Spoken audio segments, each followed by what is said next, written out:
4 жыл бойы тынчтык шаңы тыйылып, тирүүлүккө согуштарды жабышкан, жап-жаш бойдон далай жоокер кыйылып, жер алдынан түбөлүк жай табышкан. Аккан канга, төккөн жашка жуурулган, аргай жерде эстеликтер курулду. Көөдөн керип, колу көккө созулган, көрөсүңөр таш денели уулду. Дал ошолор курман болгон майданда, даркан жерди фашисттерден коргойм деп, дал ошолор дарман кошкон дарманга, даркан жердин нанын тузун актайм деп, аянттарда күйүп турат от болуп. Курман болгон жоокерлердин көздөрү, эскергиле ошолорду көргөндөр, эскергиле жок болсо да өздөрү.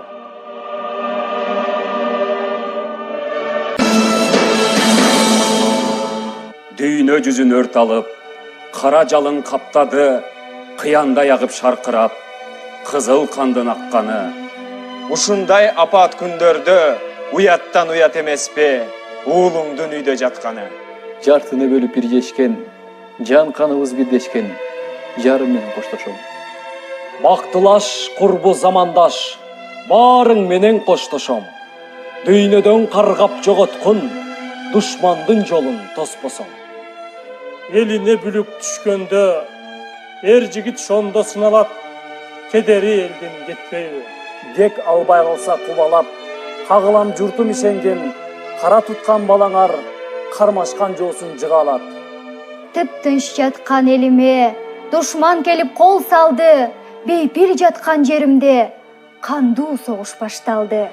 Узатышты, ыйлап, сыздап энелер өз уулдарын көз жаш менен өлүмгө курман болду.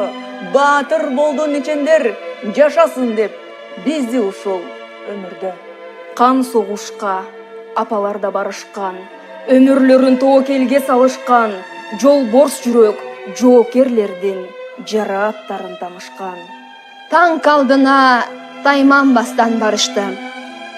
Эл жер үчүн душман менен атышты.